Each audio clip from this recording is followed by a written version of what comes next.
मी सध्या इब्राहिम सरांच्या घरी आलेलो आहो, भद्रावती मंदिर.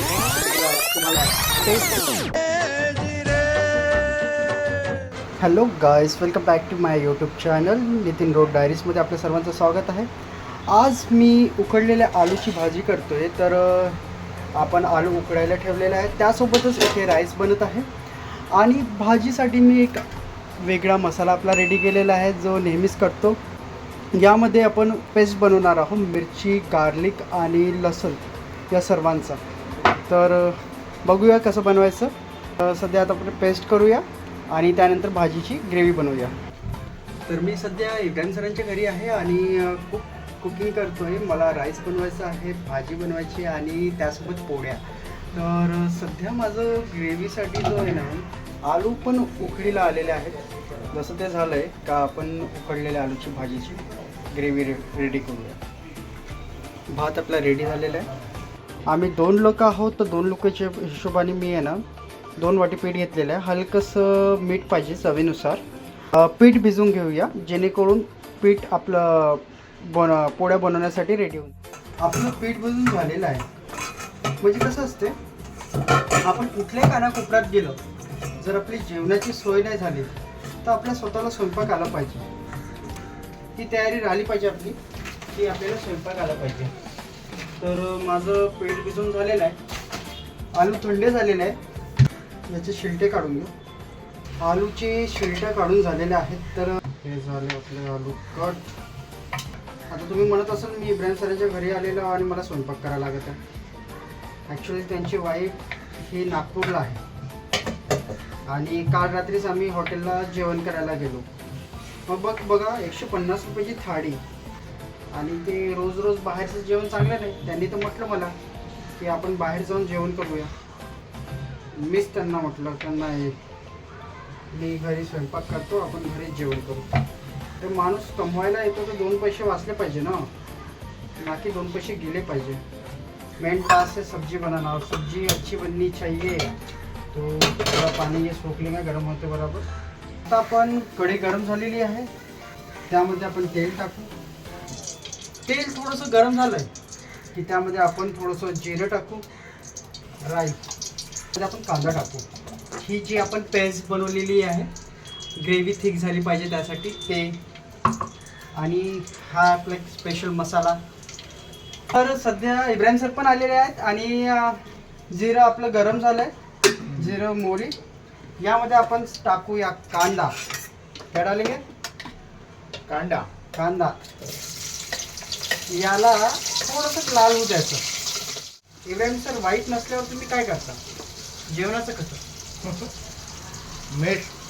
मेस आपला मेट डिनर. तर कांदा झालेला आहे फ्राय. तर आपण याच्यात टमाटर टाकूया. याला थोडंसं झाकून ठेवलं की वेगळाच फ्लेवर येतो. पुन्हा घालायचं, पुन्हा फिरवायचं. आपण पिठाचे गोळे करून ठेवू पोळीसाठी. आपण ही ग्रेव्ही थिक करण्यासाठी अद्रक लसूणचा जो पेस्ट आहे, यामध्ये टमाटर, अद्रक लसूण आणि हिरव्या मिरची आपण टाकले. याला फिरवत राहायचं. कधी पण कुठला पण आपण जेव्हा ग्रेव्ही बनवतो किंवा मसाला बनवतो तर ते कढईला लागलं नाही पाहिजे. सिक्रेट मसाला. हे पेस्टचं जे पाणी थोडंसं आहे ते टाकू, जेणेकरून खाली मसाला लागणार नाही. ते तेल वेगळं झालेलं आहे, मसाला वेगळा झालेला आहे. आता याच्यामध्ये आपण टाकूया कट केलेले आपले बॉईल केलेले आलू टाकूया. बघ कशी भाजी किती जबरदस्त वाटत आहे. याला फिरवायचं, नाहीतर हा मसाला जळेल. तर याच्यात आपण टाकूया थोडं पाणी आणि होऊ देऊ भाजीला. तर सध्या मी पोळी बनवतो आहे. माझी पहिली पोळी आहे. बघूया गोल बनतो की नकाशा बनतो. गोल बना की इंडिया का नक्शा बना, वही खाना तो है. रेडी. ही आमची मस्त आलूची भाजी. हा भात पण रेडी झालेला आहे आणि त्यासोबत ही माझी गोल पोळ्या. इतक्या वर्षानंतर खूप गोल पोळी निघालेल्या अशा.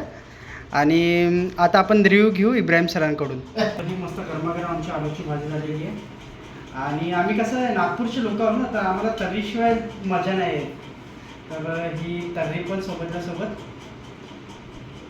इब्राहिम सरांसाठी. इब्राहिम सर रिव्ह्यू बता ना. Thank you thank you. त्यासोबतच त्यांच्यासाठी पोळ्या बनवलेल्या आहेत.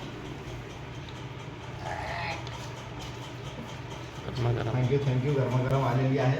सांगा रिव्ह्यू सांगा कसा आहे. खरं खरं सांगा. नमक कम पड़ गए. कसं वाटते तुम्हाला भाजी? तो छान टेस्ट आहे त्याचा. स्पायसी झाली? नाही छान परफेक्ट आहे. परफेक्ट ना. मला भात पण घ्यायचा आहे घ्यायचं आहे आणि मी पण जेवण करतोय. मला चालू करायला लागलेली लागेल. खूप मेहनत केली मी याच्या मागे. तर पहिली आलूची भाजी घेऊया आणि मला बघूनच छान वाटत आहे. काय स्वतः केलेले गोष्टी सगळ्यांनाच छान वाटते. तर पोळी कशी झाली इब्राहिम सर? मस्त गोल गोल. गोल गोल. चला मग बघूया. या जी कॅमेरामॅन तुम्ही पण या या तुम्ही पण या. माझे भोजन झालंय. भोजन जेवण. मी जेवणमध्ये दाल खालो. खरंच छान झालेली आहे. आणि कांद्यासोबत तो मस्त लागत आहे. भाजीमध्ये कांदा असला तर मजा येते. काय म्हणतो भात पण घ्या चालेल.